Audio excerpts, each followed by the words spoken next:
I hate my dad.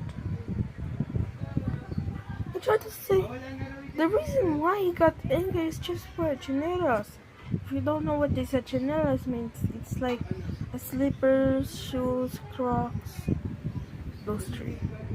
So they were like, he got mad and slapped me here, and then he literally, when I did not eat, he said, bawal ka nag-cellphone sa kahit mundo.